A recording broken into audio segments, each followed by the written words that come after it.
Hello everyone. मैं आप लोगों को इस समय हरिद्वार में हर की पौड़ी के पास पार्किंग के बारे में कुछ बताना चाहती हूँ। हर की पौड़ी के पास अगर आप जा रहे हैं और आपके पास अपना खुद का व्हीकल है तो पार्किंग इशू होता है, बट उसका एक सॉल्यूशन बताना चाहती हूँ। हर की पौड़ी के पास कोतवाली करके है। जहाँ आप कोतवाली में जाएंगे उसी के जस्ट सामने ही एक, वहाँ पे आप किसी से भी पूछ लीजिए कोतवाली के पास पार्किंग कहाँ है, एंटर करिएगा, वहाँ पे पार्किंग है। वहाँ पर नाइट का रात को 9 बजे से लेकर सुबह 7 तक 100 रुपीज़, और सुबह 7 बजे से लेकर रात को 9 बजे तक अगेन 100 रुपीज़। ये वहाँ का पार्किंग का चार्जेस है।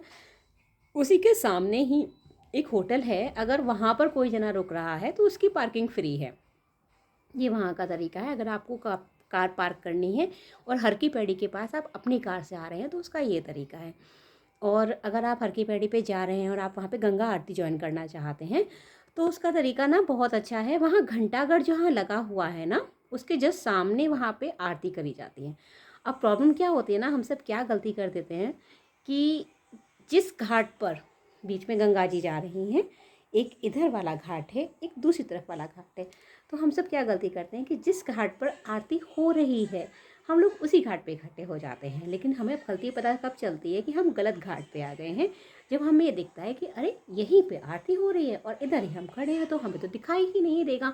तो उसका बेस्ट तरीका क्या है, जहाँ घंटा घर है, जिस घाट पे घंटाघर लगा हुआ है आपको उधर जाना है पुल क्रॉस करके। तो जर्नली क्या करते हैं लोग, वहाँ पर ना 4 o'clock से ही लोग जाके बैठना शुरू कर देते हैं।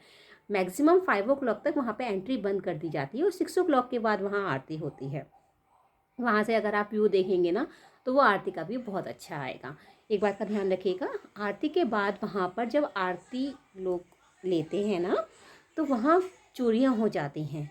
जनरली जैसे लोग आरती ले में लग गए तो उनके हाथ अपनी पॉकेट से हट जाते हैं, उस समय वहाँ जेब कतरे घूमते हैं तो वो लोगों के मोबाइल्स और पर्स चुरा लेते हैं। तो उस समय आप बहुत ज़्यादा ध्यान रखिए कि आरती के बाद जब आपको आरती लेनी है उस समय आपका मोबाइल आपके पास रहे, आपका पर्स आपके पास रहे, वो चुरे नहीं।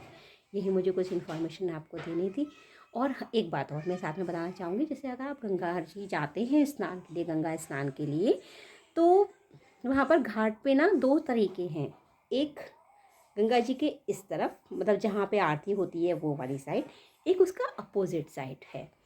तो अगर आप अपोजिट वाली साइड में स्नान करने के लिए जाते हैं, वहाँ पर भी एक और पार्किंग है। अगर आप पुल क्रॉस करके उधर पार्क करते हैं, दूसरी वाली साइड पे आप पार्क करते हैं, तो आप उधर वाले घाट पे ही अगर आप स्नान करते हैं तो आपको भीड़ का कोई भी प्रॉब्लम नहीं फेस करना पड़ेगा, क्योंकि वहाँ पार्किंग भी बहुत इजीली हो जाती है। उधर की तरफ अगर आप जा रहे हैं स्नान करने के लिए तो वहीं पार्क कर दीजिए और वहीं आप अपना स्नान कर लीजिए, वहाँ भीड़ नहीं आएगी, कोई इशू नहीं आएगा।